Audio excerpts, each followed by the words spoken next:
March 15th, 1947, Newport Harbor, California. Walter and Beulah Overell are enjoying a night on their yacht, the Mary E., with their daughter Louise and her fiance, George Gollum, better known as Bud. Around 11 p.m., Louise and Bud leave to go ashore looking to get hamburgers at a late-night burger joint. But when they returned to the pier, the yacht was on fire and sinking. The Mary E. had exploded with Louise's parents on board. Was it an accident? A murder-suicide? Or was it an intentional murder on the part of their daughter, Louise, and the man she loved in so many ways? This is the story of Louise Overell and Bud Gollum, Murder on the Mary E. Hey, y'all, I'm Chris Calvert. And I'm her husband, Rob Pottorff. Welcome to Hitched, Homicide. For better or worse. Till death do us part.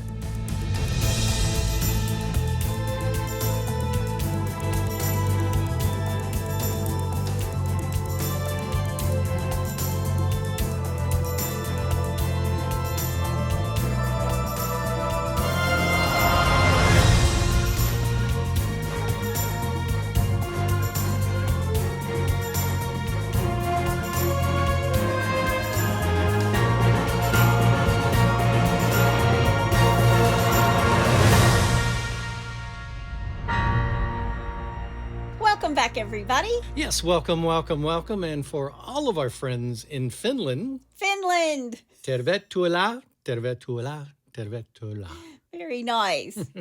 Well, wherever you're listening, be sure to like, rate, and review the podcast. You can subscribe wherever you're listening right this second. Yep. And if you're watching on YouTube, hit that subscribe button below. Come join us. You can find us on Instagram at Hitched to Homicide or on X at H2H_podcast. Yes. And if you just can't stand it and you got to have true crime every single day, please join our closed Facebook group, The In-Laws and Outlaws. Go to Facebook and type in H2H In-Laws and Outlaws. Answer a few questions and you are in. You're in. Go join. We're fun. I'm just telling you. Just ask us. We're fun. Just ask us. We're really good. We're getting loads of case suggestions and true crime listener stories. Keep them coming. And we really appreciate it when you guys just drop us a note. Very much we appreciate that. Yes. This case is from 1947. We got a war hero. We got sex, murder, mayhem, everything. All the makings of a good true crime. All the makings of a good true crime. Yes. Before we get started, let me thank some sources. The LA Times, Time Magazine, Murderpedia, Medium.com, The Daily News, The Register, the California State University Northridge University Library, and the Newport Harbor Murders Revisited by Brooks Wilson. I did read it, and I will provide a link to it and all the other sources in the show notes. So awesome. All right. Well, you ready? I am. Let's do it. Walter Edward Overell is born on August 24th, 1884. Wow. In Evansville, Indiana. Yeah. He possessed modest wealth in the beginning of his business career. He made his money from selling furniture, but then he made his fortune in real estate. He married Beulah Youngquist from Riverton, Iowa in the summer of 1914, June 2nd to be exact. Okay. And in 1929, these two had a daughter, Beulah Louise, who they would call Louise. Louise. Beulah and Walter did not want children.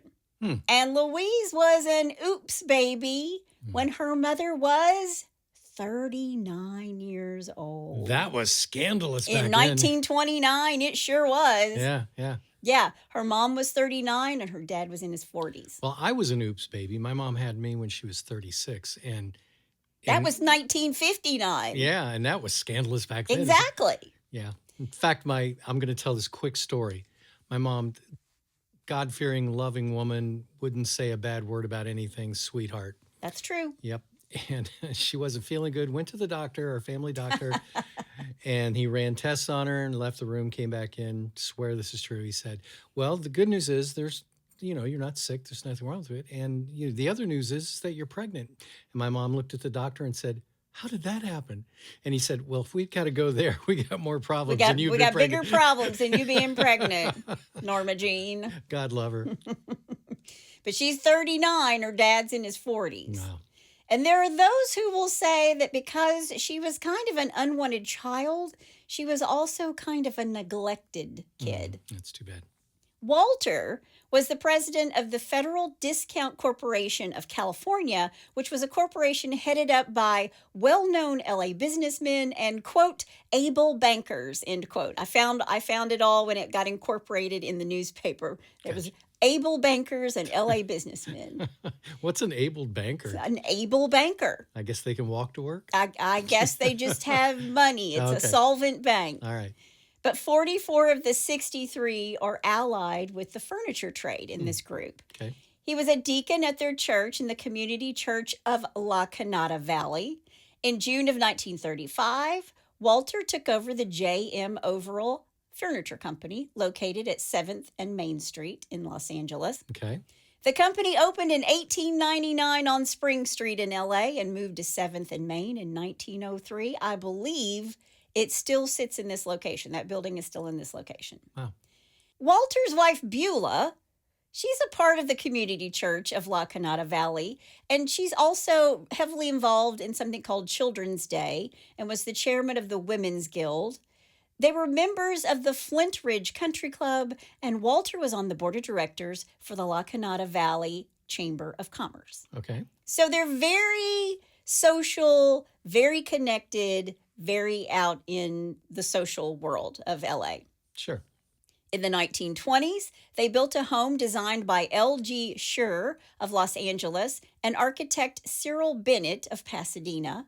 Walter and Beulah moved in as the home's first owners, and he made his home a showplace of the family's furniture company. Okay. I actually looked up this house where they lived. It's still there. I saw where it was on the market. It was actually in the newspaper in the LA Times.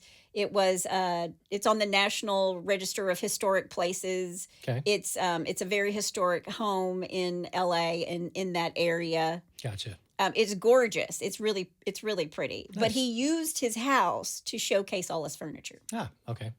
Louise and Beulah, mother and daughter, appeared in a 1931 Welch's grape juice newspaper ad that mentioned, quote, the handsome Overell estate in Flint Ridge, where they lived. Wow. I did read that there were rumors that Beulah had an affair with one of the developers of the small town of Flint Ridge, ex-Senator Frank Putnam Flint, who named a street after her, Beulah Drive. Really? Yeah. Wow. I think that's still there, too. Wow. Senator Flint was a notorious philanderer, and it's likely that these two actually did have an affair, according to many sources. Gotcha. By the mid-40s, Walter is retiring, and he and Beulah are spending their time traveling, socializing, and on their 47-foot Chris Craft cabin cruiser. They kept it in the harbor in Newport, California.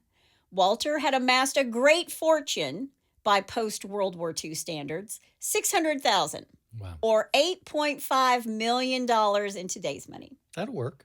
Their daughter, Louise, is 17 at this time. It's 1947. She's a freshman at USC, and she's studying journalism. She actually skipped a grade in high school.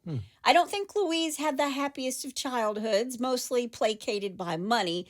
It seems from everything I read, she was a very spoiled child growing up. And I even read that nobody really liked her. Really? Yeah. Ah. And according to one source, they had a birthday party for Louise, but nobody showed up. Oops. So the mom, not wanting her daughter to be traumatized, discreetly paid people to show up. Oh my gosh. Yeah. Wow. Louise never had a boyfriend in high school. She was said to have had a really sharp tongue and a very quick wit.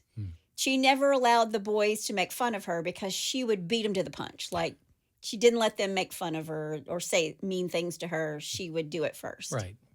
And she's not a beautiful girl by 1947 standards, but, you know, beauty's in the eye of the beholder. Sure. So I don't know. I hate to say that someone's beautiful or not beautiful, but according to the newspapers, she wasn't very beautiful. Well, beauty's in the eye of the beholder, like Exactly. you said, and you proved that by marrying me. In 1947, it's just 2 years after World War II ended, and people were really trying to get their lives back together. Friends of the Overells, the Gollums, or Mrs. Wilhelmina Rector Gollum Stomel, Okay. was friends with Louise's mother, Beulah. And during World War II, Wilhelmina's son, George, who they called Bud, was serving in the Navy as a radio man. Oh.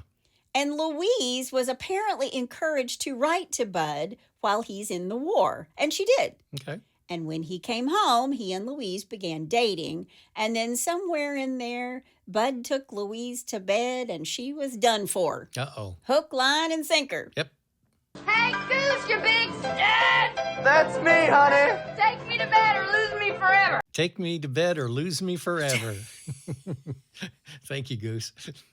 Exactly. They looked at rings, and Bud picked one out and asked Louise to marry him. Now, that's all fine and well, but according to Bud's friends, he actually handpicked Louise because of her money. Don't know if that's true or not. His family wasn't poor by any stretch of the imagination. He came from a good family, maybe just not a family worth $8.5 million. I should already say that. Yeah. But Beulah Louise Overell, she's 17 years old. She's 5'6", weighs 155 pounds. She has brown hair. She was described in the Los Angeles Times as, quote, the beautiful blonde heiress.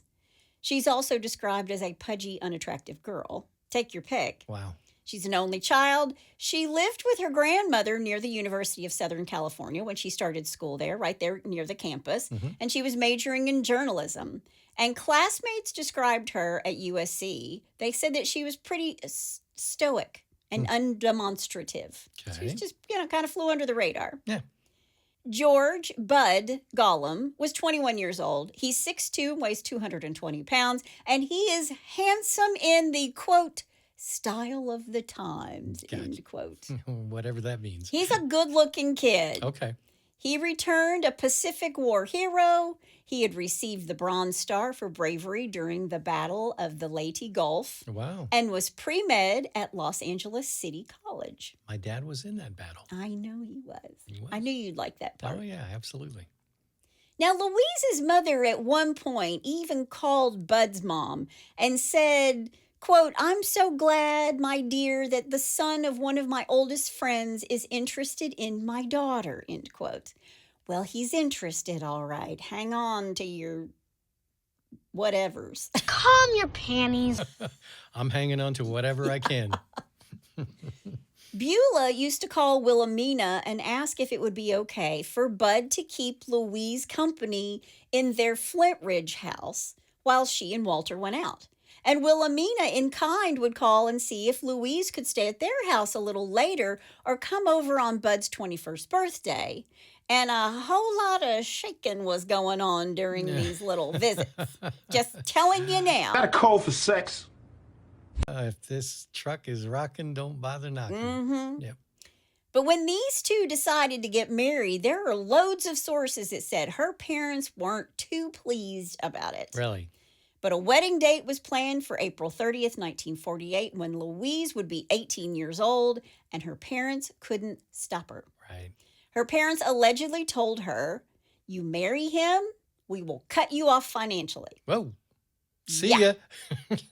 And I also read that the Overells were said to have had reservations about the marriage because of Louise's age.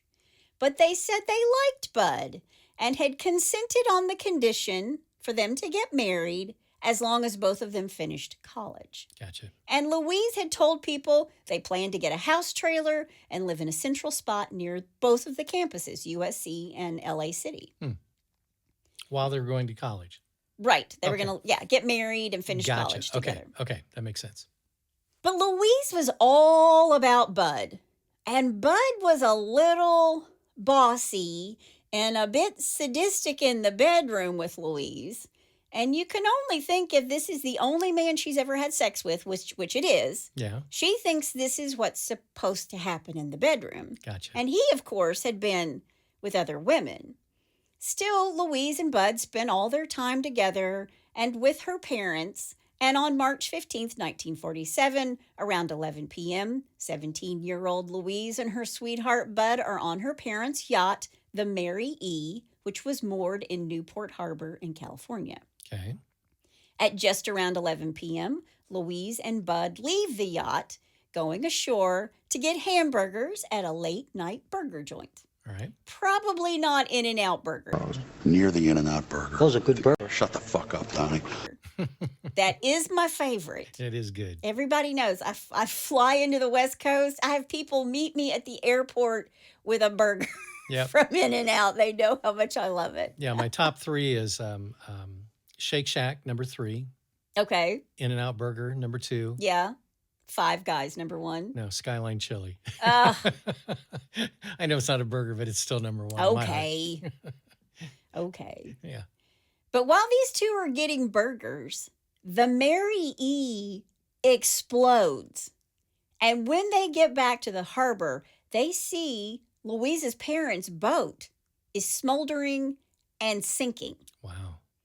A guy named F.E. Moore, he's a retired LA firefighter, was first on the scene because his boat was moored 75 feet away. Oh, wow. And everybody's out looking for survivors, including Louise and Bud when they make it back. She's frantically calling out to her parents while the ship is sinking. They sent Louise and Bud away. They were like, get these kids out of here. And they went back to Louise's parents' home, where Bud said he stayed up all night holding Louise's hands as she cried. Wow. But the next morning, a neighbor who came over said these two were laughing and they were ransacking Beulah's room and taking her furs out of a vault. Really? Yeah. So which one is it? Doesn't look good. Now, the bodies couldn't be found until later when the Coast Guard towed the Mary E. to shallow water, and initial reports called it an accident, the kind of accident that sometimes happens in boats with gas motors. And the explosion blew 2 holes in the hull of the boat. It shattered decks and bulkheads and was heard over a mile away. That doesn't sound like a gasoline engine explosion. It's 'cause it's not. Okay. The force of the blast had torn both of the victims' bodies apart. Walter's right leg had been shattered, and a plank was driven through his back. He was actually impaled, Ugh. and Beulah's head had been crushed. Wow.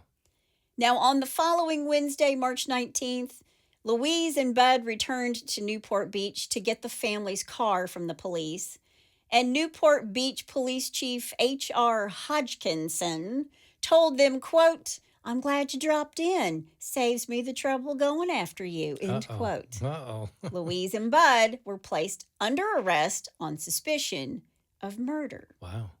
Earlier that day, Orange County Sheriff James Musick had announced his evidence to the press. 31 unexploded sticks of Trojan brand dynamite were found on board the Mary E., Whoa. along with detonators, links of electrical wire and adhesive tape, and an alarm clock rigged as the timing device. Its hands stopped at 11:46 p.m., the moment of the explosion. Wow. I've got pictures of this dynamite rigged to this clock. Mm-hmm. It looks like something Wile E. Coyote put together. Acme. I'm not even kidding you. Wow. I looked at that picture and I was like, where's the coyote? Where's the roadrunner? and that's exactly what it looks like. Wow. The sheriff speculated, here we go, that the explosive had been rigged by an amateur who had not realized that each dynamite stick required its own individual blasting cap in order for it to explode. Okay. Had all the sticks of dynamite actually exploded, the blast would have totally destroyed the vessel, the ship would have been gone, the bodies would have been gone, there would have been no evidence. Right. So the police believe that somebody, probably Bud, bludgeoned Walter and Beulah aboard their cruiser in Newport Bay and blew up the boat, and Louise's parents with it, by a charge of dynamite rigged to an alarm clock. Wow. And from the moment the cops picked up Louise and Bud, the Los Angeles newspapers had a field day. I'm sure they did. As they investigate the deaths, here's what they find. Louise tells police when they question her that the day before her parents died, she and Bud drove to Chatsworth and bought dynamite at the request of her father, Walter. Okay. But when they question Bud about this, he tells them, yeah, we bought it, but I don't know why Walter asked for us to buy it. Okay. We just did. We did as we were told. Sure. In addition to the 31 sticks of unexploded dynamite on the boat, the exploded dynamite had been set off by a clock attached to the boat's battery. The bulkhead was splintered. And according to newspaper reports, authorities also learned that Louise's parents were bitterly opposed to their daughter's marriage plans. Doesn't look good. And authorities think that the parents could have been beaten before the boat explosion. I tell you this because their autopsies are so much of this is botched, it's crazy. Really? Now, a grand jury indicted Louise and Bud, and Louise's relatives hired a man named Otto Jacobs, a veteran attorney who by that time had handled like 80 other major crime cases, including 8 murder cases, and he had won every single one of them. Wow.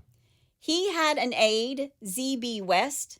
Bud was represented by S.B. Kaufman, and the prosecution, who are just a band of idiots in this case, they decide we're going to try Louise and Bud together. Yeah. Big mistake. Big mistake. Big. Huge. Big. Huge. Police start asking around. They talk to the housekeeper about an alarm clock in Louise's room. It apparently had failed a couple of times, making Louise late. And Bud, ever thoughtful Bud, bought her an electric alarm clock. And the other one is never seen again. Just happened to disappear. Just happened to disappear. Yeah. Chief R.R. Hodgkinson gets the keys to Bud's car, a 1946 Pontiac coupe. It's parked at the steel plant operated by Louise's uncle, Emmanuel Youngquist, where they went through the car. And they found tape, wire, and some of it was attached to blood-stained clothing. Oh, wow. Now, Bud and Louise tell different stories about the blood-stained clothes. He says they were at the beach about a week before the explosion, and he and Louise were joking around, and he threw seaweed on her, and she squealed. He picked her up, and she hit her face on his back and got a nosebleed. Louise tells police that she did have a nosebleed, but it was months before her parents were killed in the explosion. Now, the medical exams were shoddy at best. The bodies were in bad shape. They buried them only to exhume them one more time. At the funeral, people didn't think Louise acted as she should. They didn't think she was grieving enough. Right. And I always take exception to this because grief is personal, but they were saying she wasn't acting right, like she wasn't sad enough. Right. When the prosecution wanted a third post-mortem exam, the family put their foot down. But here's what they did find in the second one. They found multiple skull fractures delivered by the same implement in both bodies.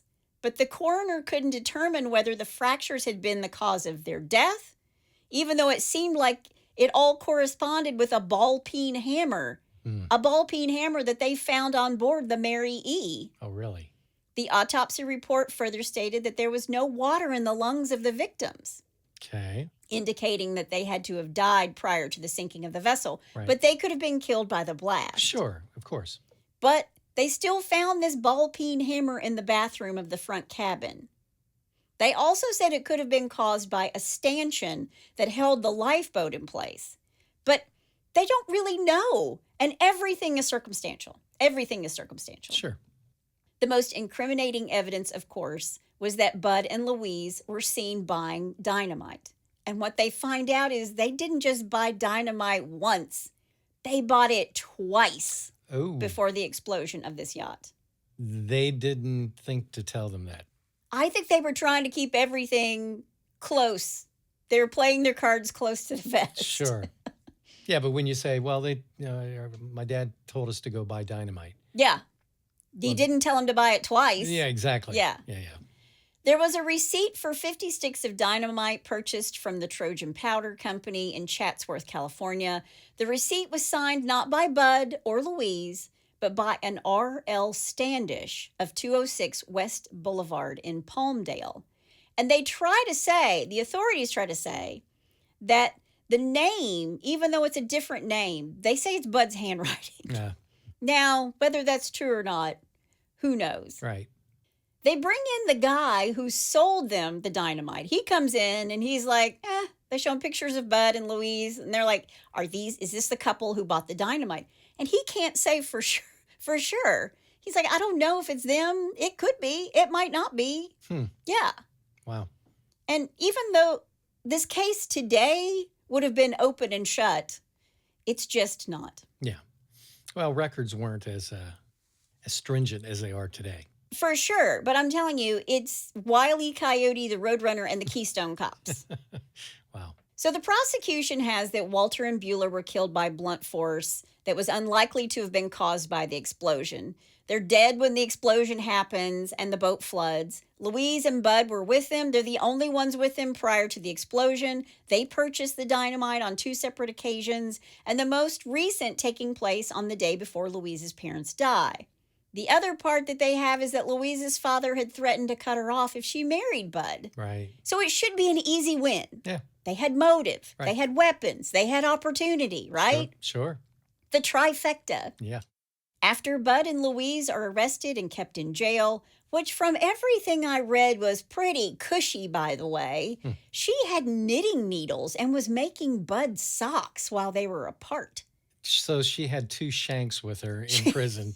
Good Can Lord. you imagine saying, here's some knitting needles, some knitting needles in prison these days? Yeah. And don't run with them. Yeah.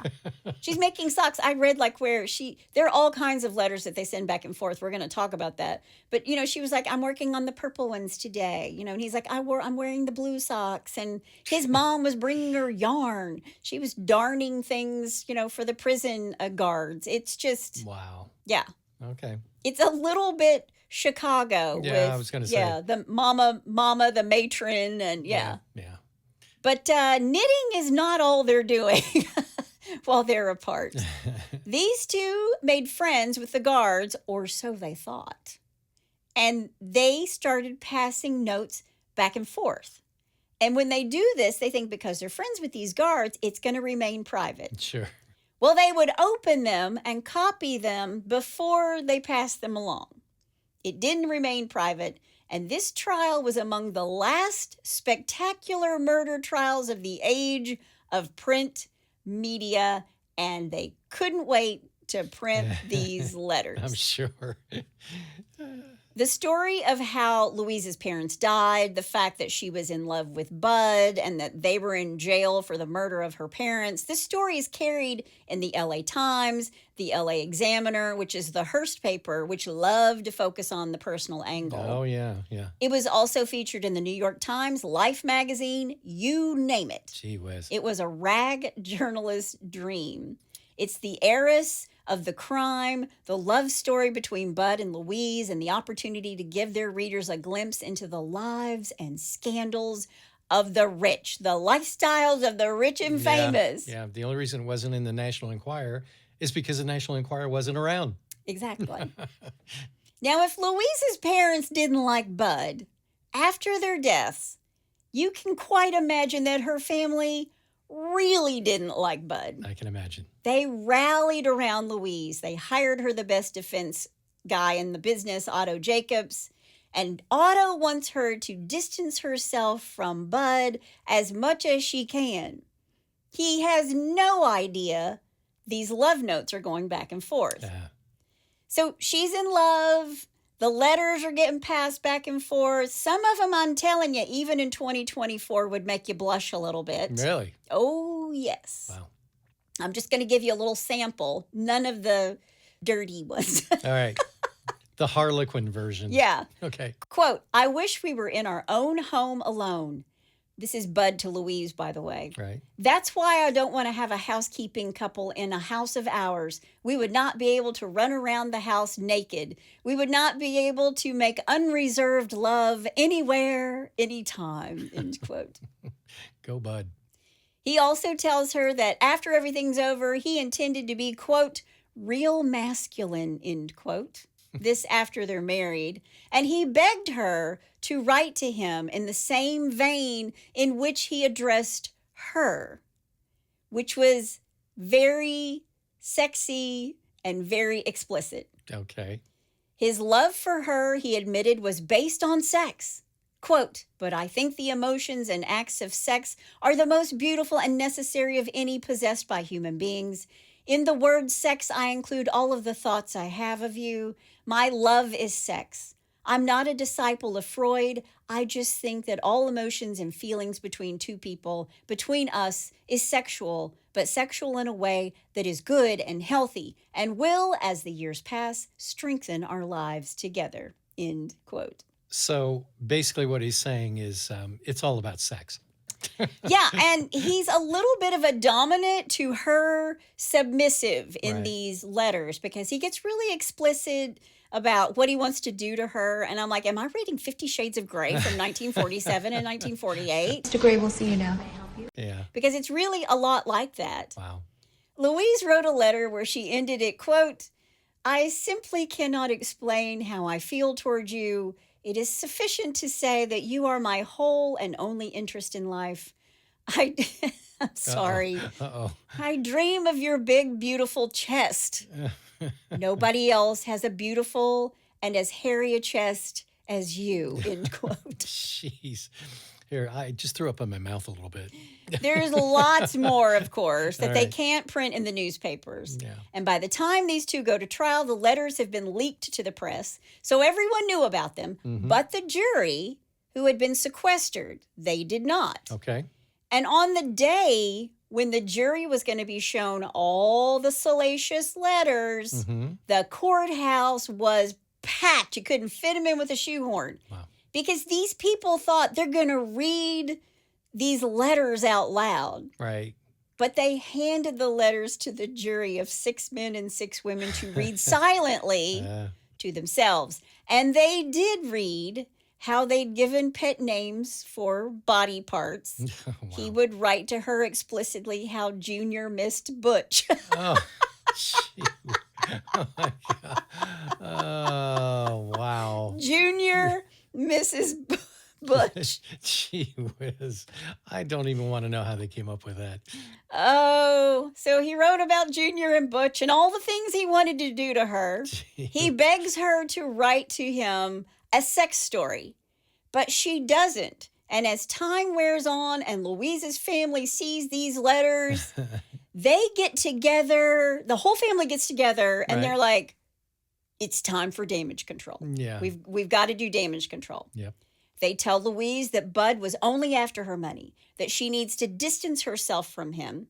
Otto Jacobs, her attorney, even gets Louise bail. Like she could get out on $50,000, but they decide not to bail her out for fear of how it might look to the jury. But for 60 days, these two sit in jail exchanging love letters, mostly on Bud's side. His were like 12, sometimes 12 pages long. Wow. Yeah. And I do think he wanted to marry her for her money, but he liked that she was a virgin when he met her, and his idea of sex was not her idea of sex. Everything that he did was now how she thought sex was supposed to be. Sure. And according to everything I read, before Walter and Beulah's death, these two were at it like rabbits all the time. Wow. And all she wants to do is have sex. I think Louise's parents believed it was hinky that this handsome war hero who was pre-med and could have his pick of women in Los Angeles set his sights on their daughter, who wasn't a rare beauty. Of course, beauty's in the eye of the beholder. But her parents are like, why Louise? Yeah. It had to be because of the money. It's kind of like Shallow Hal. Yes. It never occurs to you that your kids are people with their own feelings. And I think they wanted to see if they told Louise she would be cut off. Louise, we'll cut you off if you marry him. If Bud would still want to marry her. That's just my opinion. Yeah. But maybe it was a test, right? Right. Their trial began on May 26, 1947, and lasted 133 days. Good grief. People across the country were obsessed with this trial, which became the longest and most expensive trial in California history at that time. Really? Wow. Yeah. Wow. It was broadcast on the radio and reported in all the biggest newspapers, and the public was hooked on every single salacious detail. They wanted to know it all. Well, there wasn't football during that time. Prosecutor Eugene Williams told a packed courtroom, quote, "The defendants enjoyed an illicit, perverted, sadistic sexual passion amounting almost to frenzy.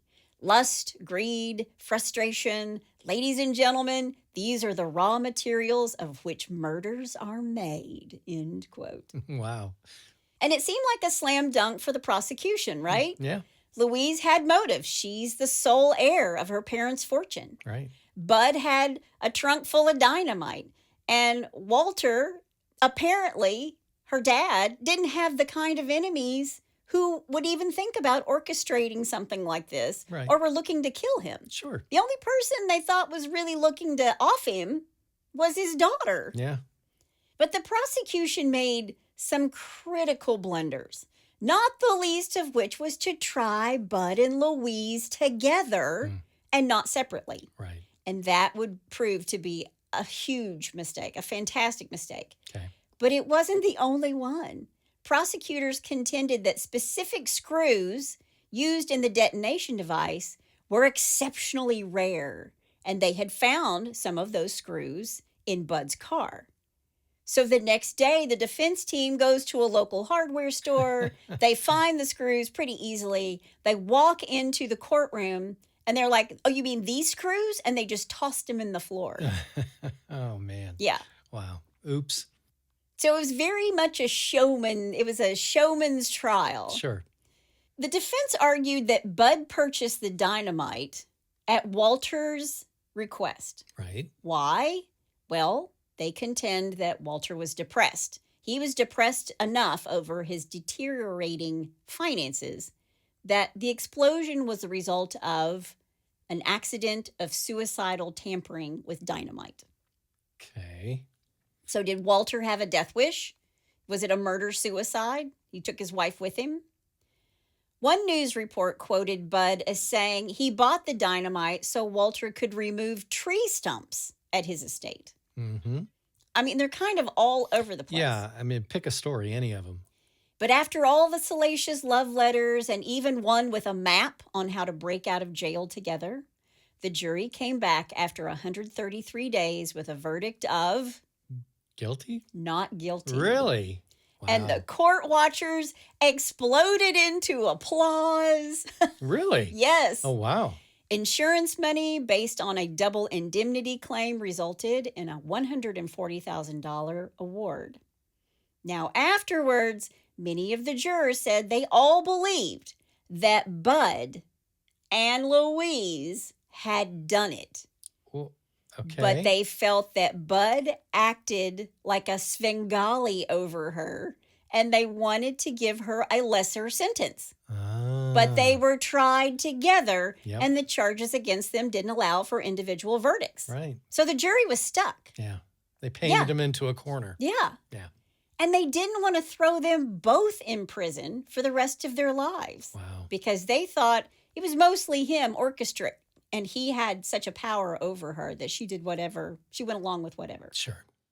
It was later discovered that the initial jury vote was 11-1 to convict. Oh, wow. Are you serious? But by the time the trial was over, Bud and Louise were no longer planning wedded bliss and the rest of their lives together. At least Louise wasn't. Her family had kind of gotten to her. Mm-hmm. When they left the courthouse, reporters asked her if she was going to get married, and she went, "Ha! No." Wow. She scoffed and said no, so I just acted it out for you. That was good. That was good. Are you going to marry Bo? Ha! No. And when they asked Bud, he said something like, "That remains to be seen." Don't count on it, Bud.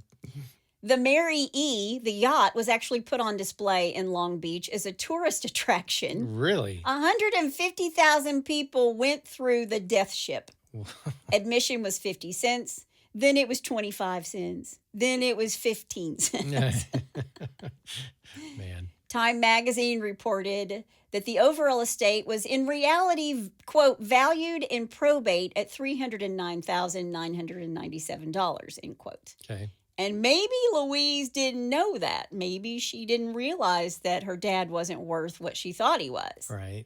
The house and its contents, including all the furnishings, were sold at auction for $56,000, or in today's money, about $775,000. Wow. But there were bills to be paid and attorney's fees. Sure. And according to the LA Times, the now single heiress began drawing $500 per month on her inheritance and $300 each month from the insurance policy. Which I read that, but in 2024, that's about $10,500 a month for her to live on. That'd work. Yeah. Her total inheritance amounted to $70,000, or about $1 million in 2024, which is a far cry from the 8.5 her parents were supposed to be worth, right? Yeah. 2 years later, and at the age of 20, Louise decided she would get married, but not to Bud Gollum. The Los Angeles Times reported her upcoming nuptials to Robert Cannon, age 28, a Los Angeles cop. She made a comment and was quoted as saying there would be no honeymoon, quote, a ridiculous custom, end quote. Okay. That marriage failed after only 2 years. Then she married Joseph Kuiman, a barkeeper in Las Vegas, in 1953.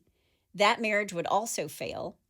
But by this time, Louise was drinking heavily and under the care of a psychiatrist. By age 36, just 18 years after her parents died, she was found naked on her bed, 2 empty vodka bottles nearby, covered in bruises, with a fully loaded .22 rifle at her feet. Her obituary in the LA Times reported that her husband said she was, quote, always falling down, end quote. That was his explanation for the bruises. She died of alcohol poisoning. Wow. George, Bud Gollum, he tried to create a new life for himself. That is, after he stole a car and spent 9 months in jail in Georgia. Apparently, he was with the wrong person at the wrong time in the wrong place. Yeah.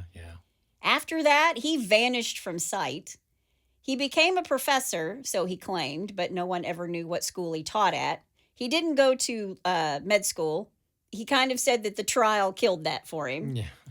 In 1988, the LA Times tracked him down and wrote a short article on the 40th anniversary of the crime. Okay. Bud was living near Lake Tahoe and told the reporter over the phone he was involved in real estate speculation. He claimed to have a daughter and a son, but he had been separated from his wife of 20 years. George Bud Gollum died in February 2009 in Wasilla, Alaska. He was 83. Wow. So, was Louise a spoiled rich kid who finagled Bud into her scheme to kill her parents and inherit a fortune? Yes. Was Bud the mastermind who saw opportunity in this young, naive, wealthy girl? Yes. Did Walter and Beulah fail as parents? Yes. And by telling her that she couldn't marry this guy, did they set in motion a string of events that led to their own deaths? Let me say it again. Yes. Yeah. Yeah. The truth of that night's never going to be known because all 4 are dead and they took the answers with them to the grave. Right. The letters, the 50 Shades of Grey letters are out there. I can post some of them in the In-Laws and Outlaws. I'm just telling you. Yeah, a little steamy. Very steamy. And, you know, I write romance novels from time to time. They're pretty steamy. Yeah. They're elementary school steamy, if you know what I mean. They're minus the little box mark yes or no. Yeah. But that is the salacious and tragic story of Walter and Beulah Overell, their daughter Louise, and her fiancé Bud. And that's all I have to say about that. Yeah, I mean, come on. There was so much evidence there. They did it. They set it up. I mean, she was She was probably the mastermind behind it. Well, there were all kinds of occasions where he talked about how angry he felt inferior because her parents weren't going to allow this marriage to happen. So he felt very inferior. He wasn't good enough. Right. And because of that, he hated Louise's parents. He hated Walter and Beulah, and he said it a lot. And she's 17 years old. Yeah. So, of course, she's like, yeah, I hate my parents too. Exactly. Yeah, what he said. What he said. Exactly what he said. Wow. But he was pretty overbearing with her. I mean, especially in the bedroom. Yeah. I mean, he liked to bruise her when they would get together or be together before they had to go in front of the jury or the court or go into the courtroom. If he could get near her, he would pinch her or grab her or try to get his hand up her skirt. And Oh, wow. yeah, I think they got in over their head, got a little too big for their britches, and it didn't turn out the way they wanted. Yeah. And then once her family is like, we got to go into damage control, which means you got to get rid of him. Yeah. And she did. Yep. She did. Well, let's get rid of them and get some of these with a little bless your heart. Well, bless your heart. All right, this first one I'm calling, he really didn't think this all the way through. That's me most days. It seemed like a good idea at the time. Exactly. A 33-year-old man in Florida got arrested on Friday after he called the cops and said a customer stole $10 from him. Okay. Yeah. According to this report, Eric Thomas called officers to report a theft of $10. Now, when they arrived, he had 11 baggies of pot in his possession and confessed that the person who stole the $10 was there to buy pot. I'm a weed dealer. Yep. And this dime bag got away from me. Yeah. And of course, both of those are no-nos in Florida. And during a post-arrest search, cops found 2 baggies of cocaine in his wallet. Oh. Yep, he was arrested and charged with a pair of drug felonies and booked into county jail. Be careful why you call the police. That's it. All right, number 2. Bring out your dead. One of my favorite movies and Broadway shows. Exactly. North Carolina's own Melvin MD is back in police custody after allegedly and unsuccessfully trying to fake his own death. Oh, bless his heart. Yep. According to reports, on August 7th, police received a call from MD's son saying his dad had fallen overboard in a kayak. Oh, okay. And drowned. Okay. Sound familiar? It does. Yeah. That was the same day that MD was due in court to answer for statutory rape charges. Isn't that just convenient? Yeah. Cops suspected it was a hoax, but went along with the story while they searched for evidence of a drowning and posted updates on the rescue and frantic search for MD's body. Why did the police think it was all a ruse? Well, MD was still wearing his ankle monitor. Oh, my gosh. From his previous arrest. And on the day of his drowning, he was really at Walmart buying 2 prepaid phones. Oh, my God. He was busted. And what? Yeah. How do these... Well, okay. I was going to say how. How do these people... Yeah, but that's how. Yeah. Never mind. Yeah. They just are. All right. Number 3, and finally, don't mind us. 2 idiots in Florida stole an old lady's wallet at Walmart and used her credit card to buy $2,000 worth of stuff. That was very old radio guy. Don't mind us. Yeah, I'm pretty good at that. You are very good at it. Yeah. Now, like I said, they bought $2,000 worth of stuff. Then they got arrested when they came back the next day, while cops were still there investigating the theft. The day before. Yeah. Oh, my gosh. Yeah, you can't make that up. Anyway, they were busted and because they were identified and they're in jail. If brains were leather, wouldn't Yep. have enough to saddle a June bug. Not at all. So there you go. There's your bless your hearts. Well, if you have a bless your heart or you know somebody's heart who needs blessing, Yep. go to hitchedtohomicide.com where there's a pull-down menu and you can also suggest a case. Please do. And while you're there, if you have your own true crime story you want to share with us, fill out that form and send it off to us as well. Yeah. That's my amazing husband out there. And that's my beautiful ride in the booth. Join us next time on Hitched to Homicide. Bye, y'all.